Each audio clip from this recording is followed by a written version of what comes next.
Nueva app. Actualízala y descárgala en App Store o Play Store. TVC va con vos.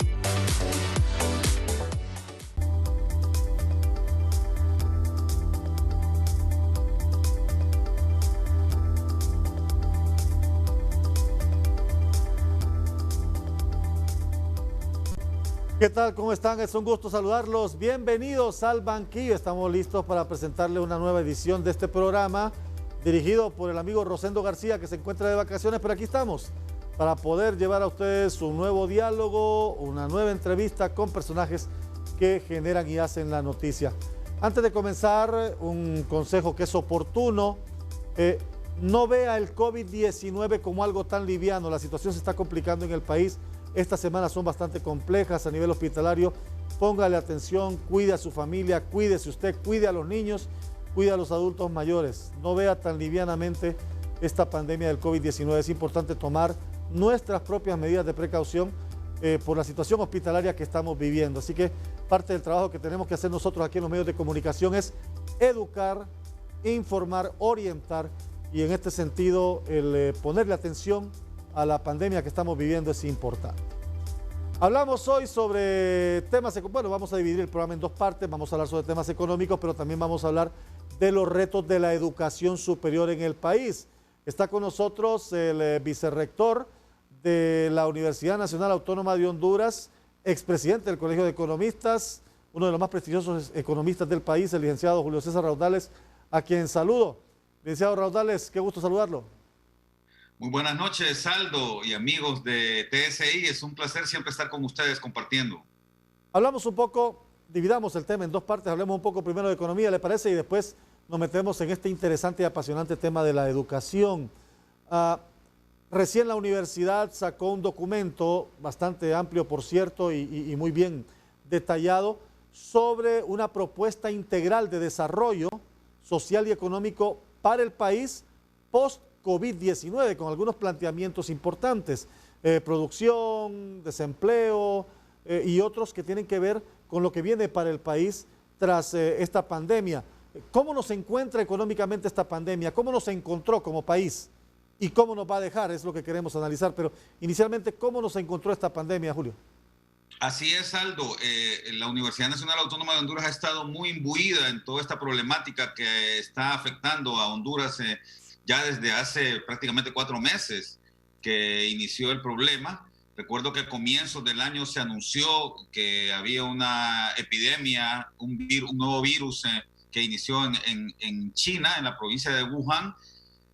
Y desde entonces recuerdo que los colegas, profesores y profesoras de las distintas áreas o de las distintas carreras y departamentos de la universidad ligados al área de la salud pusieron la voz de alarma y dijeron que era muy peligroso, que era un virus muy contagioso que podía rápidamente esparcirse por el mundo y que Honduras estaba muy expuesto. Sobre todo, Aldo, porque el sistema de salud hondureño es bastante débil y que probablemente, y eso se hablaba, recuerdo en las universidades del mes de enero, febrero, probablemente la llegada del coronavirus que se decía en aquel tiempo, luego a la enfermedad se le puso el nombre de COVID-19, podía hacer estragos en un país con características tan endebles como las que tenemos nosotros, tanto en su estructura económica como en su estructura de salud, y evidentemente algunos otros elementos adicionales, como por ejemplo el tema de la educación. Si una enfermedad de las características del COVID-19 llega a un lugar en donde el nivel educativo también tiene tan baja categoría, es tan débil, entonces ese es un elemento también que de alguna manera corroe la situación y que probablemente nos podría generar algún problema adicional, como estamos viendo que sucede actualmente. Entonces, evidentemente, Aldo, estamos viendo cómo la curva de contagios del COVID-19 a lo largo de estos últimos más de 100 días se ha ido levantando poco a poco. Cada día son más y más los contagiados. Cuando se abre también la situación y se ponen más pruebas, se suman más pruebas PCR, que son las pruebas más seguras, que nos pueden decir que nos pueden leer de mejor manera cuál es el nivel que tiene la enfermedad en este momento, se ve cada vez cómo incrementa el número de contagiados. Cada vez también vemos cómo el número de letalidad o de muertes por el contagio se está incrementando y evidentemente la situación se va volviendo cada vez más precaria en el país. Esto suma al gran problema, a otros grandes problemas que el país ya venía teniendo desde antes. Para el año pasado, Aldo y amigos de TSI, la situación económica del país no se veía bonancible. Habíamos tenido en el 2017 un crecimiento de arriba del 4.7% del Producto Interno Bruto, es decir, la producción fue relativamente buena si la comparamos con años anteriores, pero ya para el 2018 y 2019, debido a la situación de gobernabilidad que el país tuvo posterior a las elecciones del 2017, se empezó a notar alguna leve caída en el crecimiento, de tal manera que para el año 2019 la situación del crecimiento no llegó a ser del 3% como había sido en promedio los últimos 10 años. Y definitivamente la situación que está viviendo el país actualmente por la pandemia, la paralización de la actividad productiva, sobre todo en los grandes polos poblacionales del país, ha afectado muchísimo la producción. Y la última información que nos viene del Banco Mundial y del Fondo Monetario Internacional, que son los que internacionalmente miden de manera más seguida las proyecciones económicas del país, nos indican que probablemente ya a estas alturas del mes de julio, que comienza el día de hoy, probablemente el crecimiento económico o las proyecciones de crecimiento económico serán más bien negativas. Al principio se había dicho, el Banco Central había dicho que iban a ser probablemente hasta en un 4%. Iba a caer la economía del país. Nunca en la historia de Honduras, Aldo, y esto es bien importante repetirlo, nunca en la historia del país, por lo menos en los últimos 50 años, la economía había tenido este comportamiento. En el año 94, luego de la crisis de la energía eléctrica que se dio en aquel momento, no sé si te acuerdas, que tuvimos apagones hasta de 17 horas en el 94 ya, hace 26 años, tuvimos un decrecimiento de aproximadamente un 1.9%, es decir, la economía del país cayó en 1.9%. Con el huracán Mitch, la economía del país cayó en 2.1%. Hace 21 años fue el huracán Mitch y tuvimos un decrecimiento del 2.1%. Hace 11 años exactamente, cuando el golpe de Estado y la salida del presidente Zelaya, la economía del país cayó en un 2.4%. Pues este año el Banco Central anunció que la caída va a ser del 4%, muy por encima de los otros 3 que te había mencionado anteriormente. Pero ya el Fondo Monetario Internacional y el Banco Mundial están diciendo que probablemente la caída en la economía de Honduras llegue a ser incluso hasta el 6 o 7%, lo cual tendría un impacto muy fuerte sobre los ingresos de la gente. A muy poca gente le dice algo este número del crecimiento del Producto Interno Bruto, Aldo, pero quiero ponértelo de esta forma. Por cada punto porcentual que el PIB de Honduras crece o decrece, la población puede reducir su pobreza si es que crece el PIB o disminuir su pobreza si es que decrece. Sí. Cuando el PIB decrece en un 1%, por ejemplo, es muy probable que entre por cada punto porcentual que caiga el Producto Interno Bruto, muy probable que más o menos unas 120,000 personas caigan a situación de pobreza, solo para que tengamos un referente. Por lo que esto significa, Aldo, que si el PIB llegara a caer en 6%, estaríamos hablando que probablemente unas 800,000 personas caerían adicionalmente a las que ya existen en el país a situación de pobreza, lo cual sería muy grave. Y tomando como parámetro que en los últimos 10 años que hemos venido creciendo a un ritmo de 3.5%, tampoco es el mejor, es decir, tampoco es el mejor panorama como para sacar al país de la pobreza, porque los expertos recomiendan que tenemos que crecer arriba del 6-7% para que eso se note un poco más.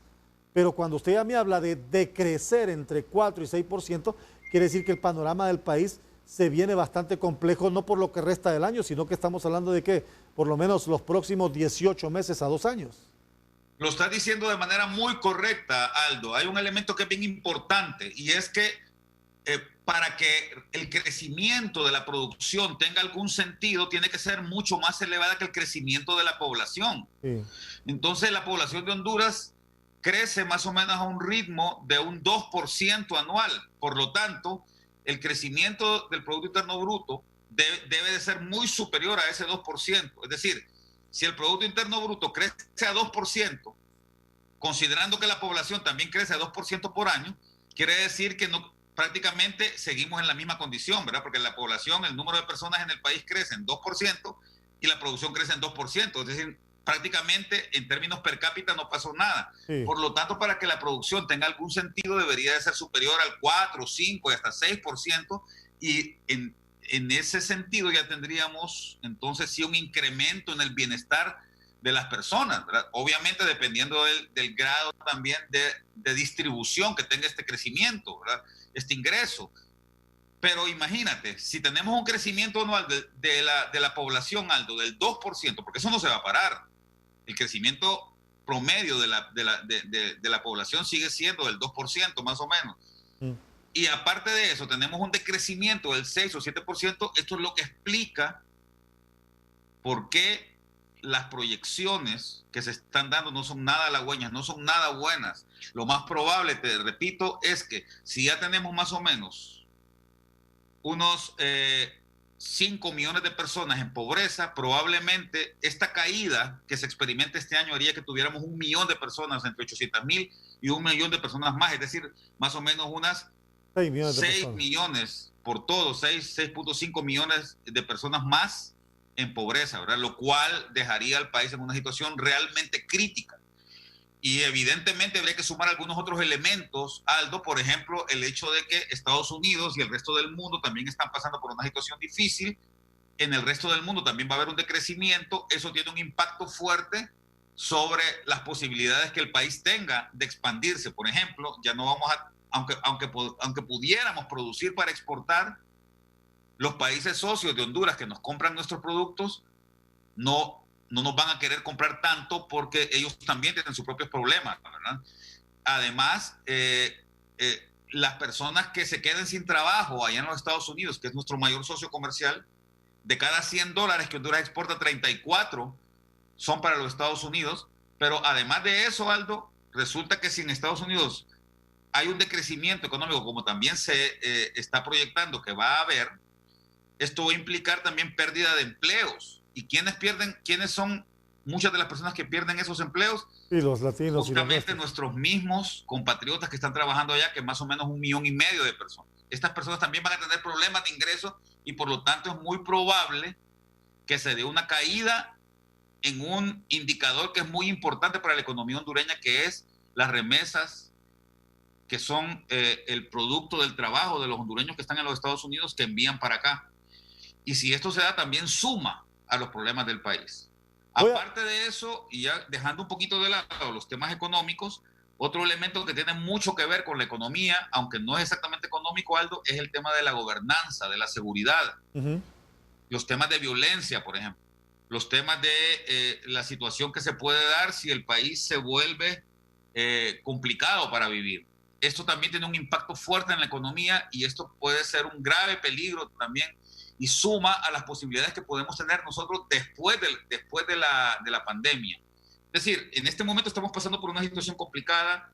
Los miembros del gobierno, los funcionarios públicos, la ministra de Finanzas, el presidente del Banco Central, la presidenta del banco Banprovi, ya están tratando de ver de qué manera pueden contener esta situación terrible que se está dando en el país, pero el estar ocupados en el inmediato, Aldo, les impide a ellos estar visualizando qué puede pasar después. ¿Qué va a suceder cuando se acabe todo este problema, que no se va a acabar pronto? Dicen los grandes científicos del mundo que vamos a tener por lo menos al virus de manera violenta por lo menos un año más. Pero una vez que salgamos de eso, ¿cómo va a quedar nuestra economía? ¿Y qué podemos hacer una vez que termine esta pesadilla para poder levantarnos y tratar de avanzar? Y en ese sentido es que la universidad ha estado pensando, Aldo. y creo que es muy importante que alguien vaya pensando en qué vamos a hacer después. Claro, claro. Yo, yo le comentaba a alguien que está metido en política, en uno de los partidos de acá del país, le decía, yo no entiendo cuál es tu gana de ser presidente a partir de enero del 2022, si la situación que nos va a quedar después de esto va a ser sumamente complicada y va a requerir de medidas tremendas y urgentes que deben tomarse. Sí. Bueno, voy a hacer una pausa, vamos a venir para hablar un poquito de alternativas que se puedan plantear como para poder hacerle frente a este panorama difícil que en materia económica se nos viene tras la pandemia. Volvemos con el licenciado Julio César Raudales aquí en Al Banquillo.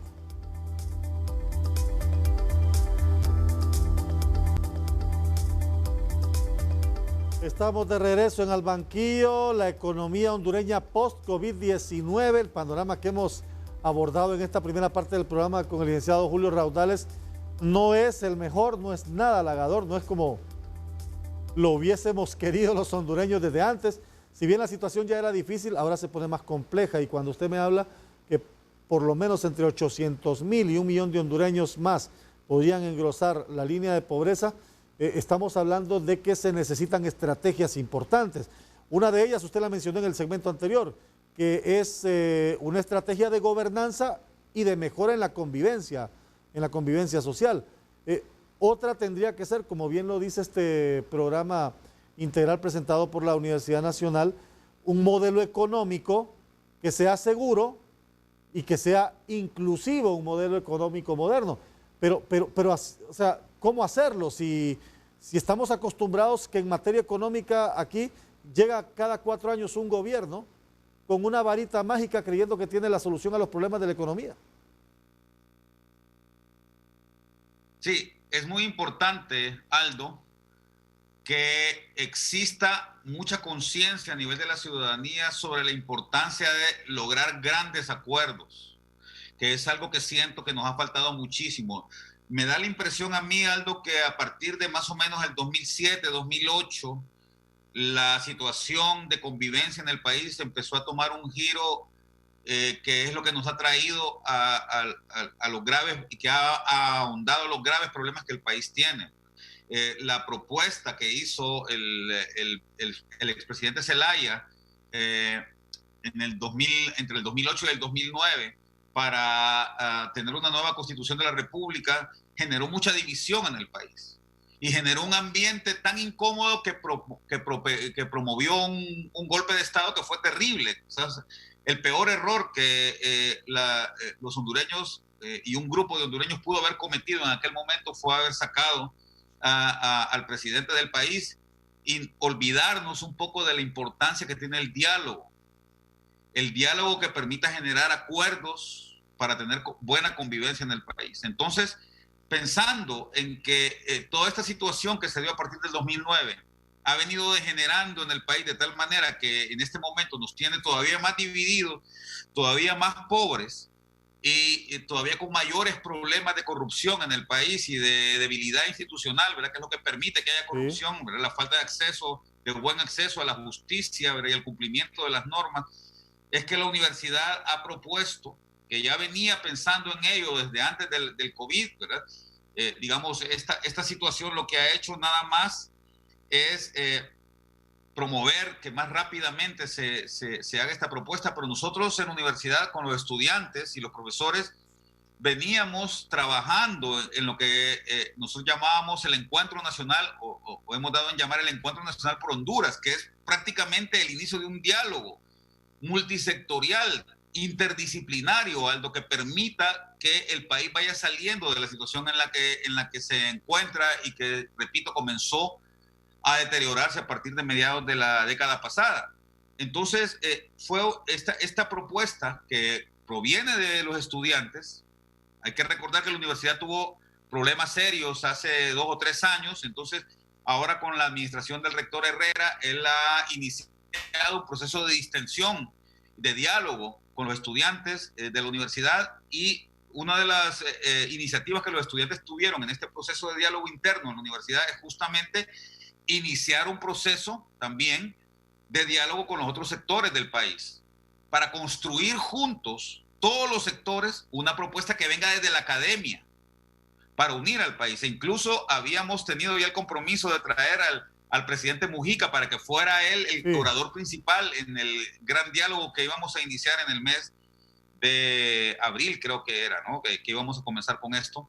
Lamentablemente la pandemia nos impidió, pero esto no quita que la universidad proponga 4 elementos fundamentales para iniciar a conversar, Aldo. El primero de ellos, como bien decías, es el tema de gobernanza. Es el tema de retorno al Estado de Derecho. Creo que, repito, uno de los grandes problemas que en el país hemos tenido es la pérdida de ese valor fundamental que es el respeto a los grandes acuerdos que están definidos fundamentalmente en las leyes. Y hemos visto cómo año con año, administración tras administración, como bien decías al comienzo, prácticamente nos olvidamos de los acuerdos, nos olvidamos de las leyes. No ha habido prácticamente un presidente aquí en el país que no haya violado la Constitución de la República, y creo que la situación se ha vuelto todavía más profunda a partir de los últimos 10 años, ¿verdad? En donde prácticamente las autoridades han estado violando sistemáticamente ese gran acuerdo nacional que es la Constitución de la República y el resto de las leyes también, y todo esto provoca división. Entonces, iniciar un proceso de grandes acuerdos en donde el primero de ellos sea un pacto por el respeto a la institucionalidad y a las leyes, ¿verdad? Es un elemento fundamental. La otra gran área en donde la universidad piensa que debe trabajarse fuertemente es en la mejora de la calidad de los servicios públicos. Hay varios elementos que han constituido áreas de lucha aquí en el país. Y te voy a mencionar 2 de ellos, aunque hay otros. Uno es el sistema educativo y otro es el sistema de salud. Ya desde el año pasado, Aldo, tuvimos un gran cisma en el país. Si tú te acuerdas, es que los hondureños olvidamos bien rápido, ¿verdad? Hace un año estábamos en una lucha encarnizada acá en el país. Los colegios magisteriales y el colegio médico y el resto de los colegios de la salud acá en el país, colegios de enfermeros, estaban unidos todos en contra de una propuesta que se había forjado desde la parte oficial en el país y luchando por ese tema. Al final no se logró un acuerdo. El país continuó dividido y el COVID nos ha encontrado de esta forma, divididos y con un sistema de salud y de educación que no cubre los mínimos de requerimientos que una ciudadanía activa podría tener y que una ciudadanía, a los que una ciudadanía puede aspirar.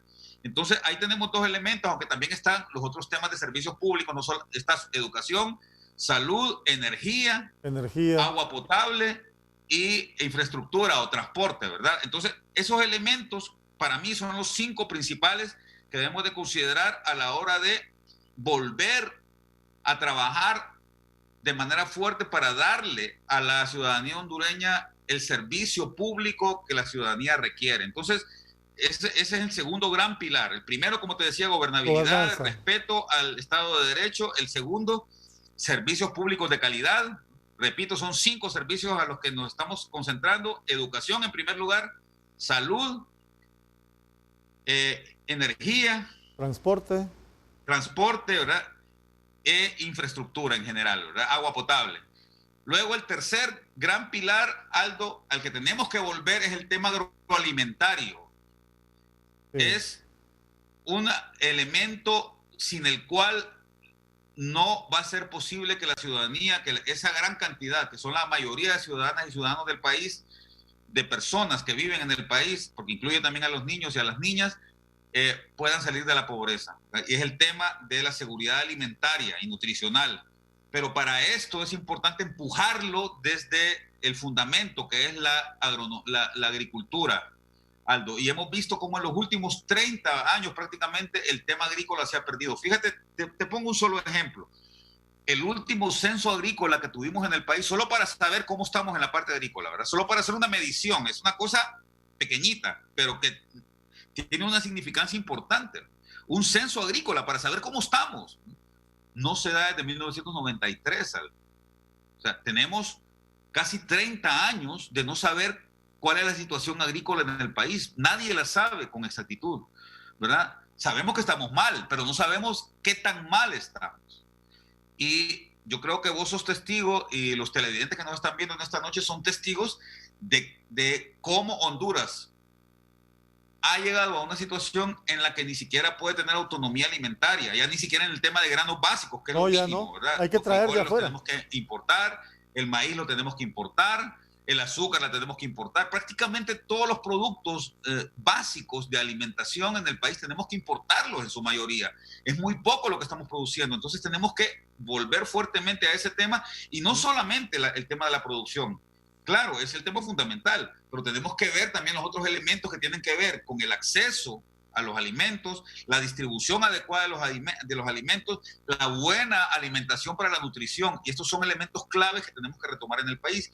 Y el cuarto y último gran vector en el cual la universidad pone énfasis para lograr salir de la problemática actual es el tema del crecimiento económico. Cómo lograr competitividad de manera incluyente en el país, cómo lograr que los sectores productivos en el país puedan volverse mucho más eficientes, que el trabajo, que es un factor importante en la producción nacional, pueda incrementar su productividad. Nosotros somos, Aldo, el país que tiene la productividad del trabajo más pequeña. Quiere decir que los trabajadores hondureños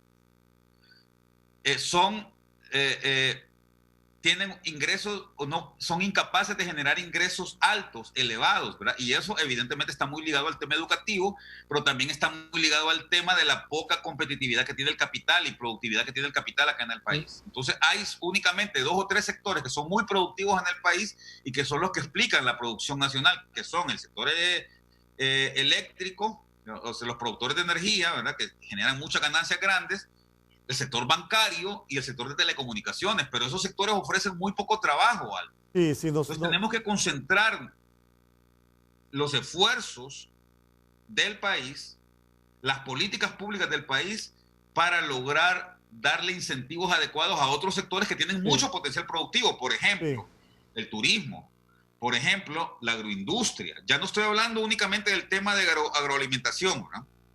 No, también entonces hablemos de productos agrícolas, correcto, sí, que pueden convertirse rápidamente que pueden transformarse rápidamente y generar mucho valor agregado. El tema de la maquila, por ejemplo, ¿verdad? El tema de los productos para exportación, ¿verdad?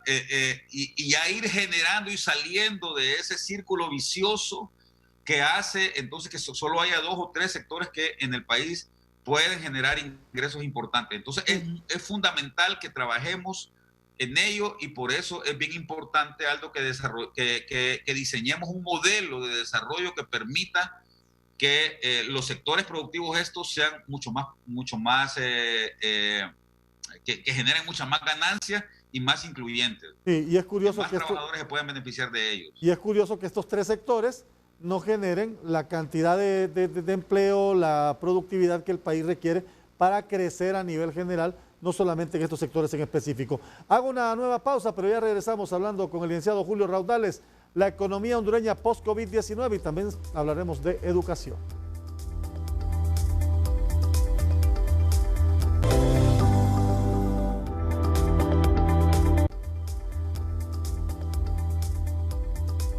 Estamos de regreso en Al Banquillo, estamos dialogando con el vicerrector de la Universidad Nacional Autónoma de Honduras, el licenciado Julio César Raudales. Guitarrista, ¿eh? Compartimos esa pasión por la guitarra, Julio. Tenemos que hacer un día de estos una guitarreada juntos. Sí, un dúo, pero usted igual que yo, que pone la guitarra a la par de la cama. Sí.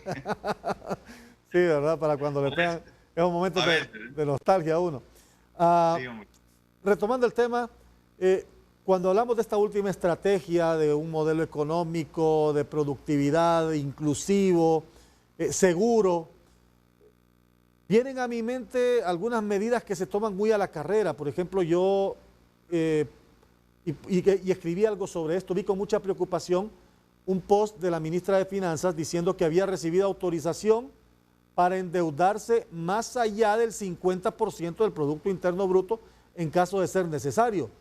El riesgo para un país de endeudarse más allá de la mitad de su PIB es enorme y en las condiciones en que estamos, hacerlo sería fatal para el país. Sí, mira, el problema que se está dando actualmente, Aldo, es que la recaudación ha caído muchísimo por causa de la falta de actividad económica, ¿verdad? Aquí en Honduras tenemos básicamente tres tipos de impuestos, ¿verdad? El impuesto a la producción o el impuesto sobre ventas, ¿verdad? Que es el más importante de todos, es el que más recauda.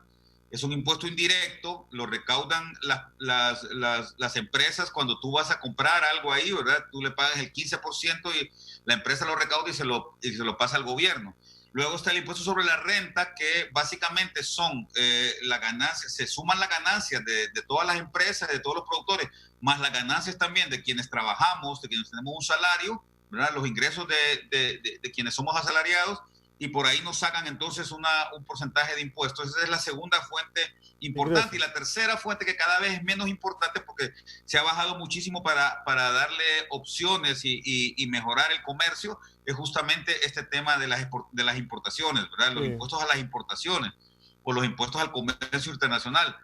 Pues en los tres grandes rubros, bueno, y el otro impuesto grande también, se me había olvidado, es el impuesto a los combustibles. El de los combustibles, ¿no? Y el de Pues los combustibles. estos cuatro grandes rubros han caído fuertemente su recaudación, ¿verdad? El que más fuertemente ha caído es el impuesto sobre ventas, pero probablemente el impuesto sobre la renta, que por cierto, ayer vencía, el segundo pago a cuentas que tienen que hacer las empresas, también venció, y las empresas mismas el día de hoy amanecieron declarando que no van a pagarlo porque se sienten muy golpeadas y sienten que sus prioridades en este momento deben estar enfocadas en pagar a sus empleados, ¿no? En pagar sus planillas y, por supuesto, en pagar a sus proveedores, ¿no? Para poder seguir trabajando. Entonces, eso le genera un gran problema al fisco porque no está recaudando. Entonces, ya tenemos dos impuestos cuya recaudación ha caído de manera fuertísima.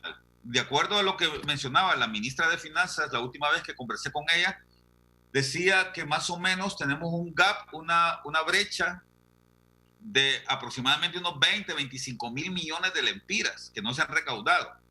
Entonces, el gobierno acudió al Congreso Nacional a solicitarle un permiso. Hay una ley que le impide al gobierno endeudarse más allá de una meta de déficit fiscal. Sí, claro.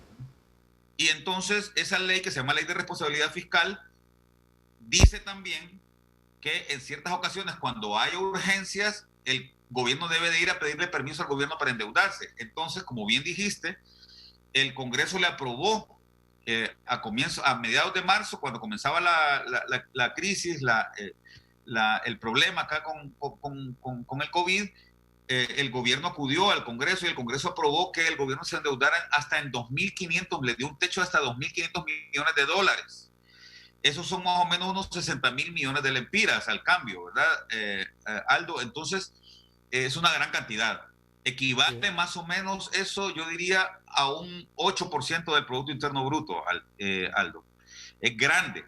La meta original de déficit fiscal, que es la diferencia entre ingresos y gastos del gobierno, ¿verdad?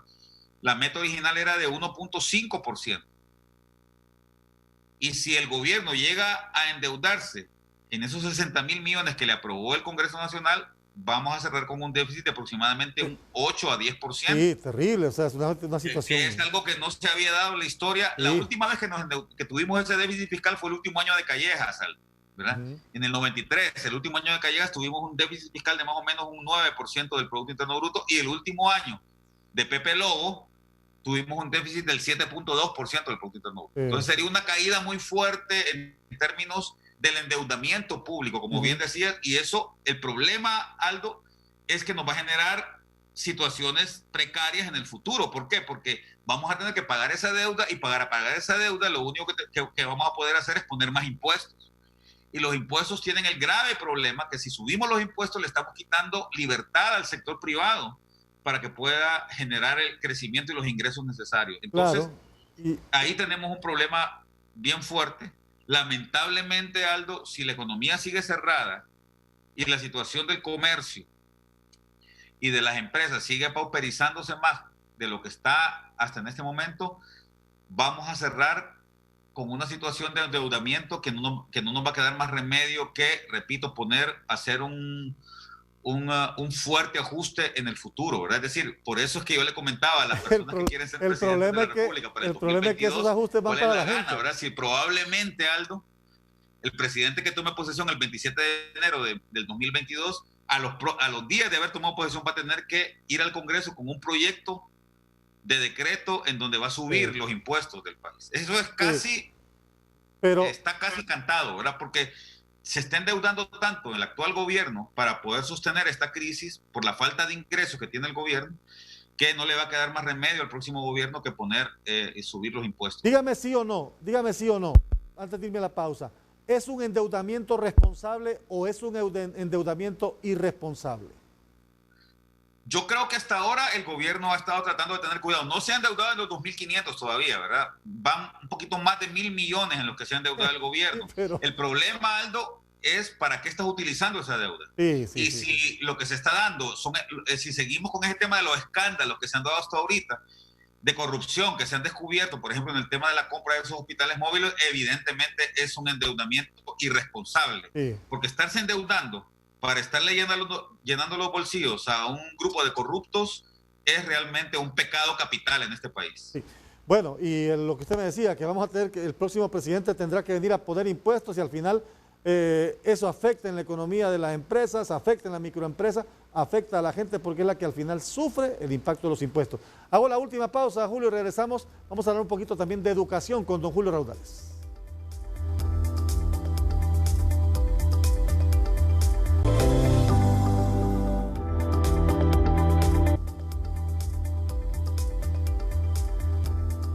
Estamos de regreso en Al Banquillo. Nuestro invitado hoy, el vicerrector de la Universidad Nacional Autónoma de Honduras, don Julio César Raudales, exministro de la Secretaría Técnica de Cooperación también y estuvo también como presidente del Colegio de Economistas. Vamos a un tema de repente más agradable que esta crisis económica que nos va a dejar el COVID-19. Agradable, pero no menos importante por los retos que se nos vienen. ¿Cómo nos enfrentamos en el plano educativo? Esta pandemia nos hizo entrar en una etapa de educación virtual que generó algunas complicaciones, pero también nos muestra otras ventajas que tiene la educación en Honduras, particularmente a nivel superior, Julio. Sí, Aldo, yo creo que una de las cosas buenas que podemos sacar de este problema que estamos viviendo es que se ha acelerado el proceso de virtualización, no solamente de la educación, sino del trabajo, de prácticamente todas las actividades. Eso es algo que ya estaba cantado. Hace más o menos unos 8 años salió un estudio de la Universidad de Oxford, Aldo, en donde se hablaba un poco de la gran revolución que van a tener en los próximos 10 a 15 años los empleos en el mundo. Y ya desde entonces se anunciaba por la Universidad de Oxford que prácticamente las profesiones que ahora se tienen en el mundo deben de irse reinventando.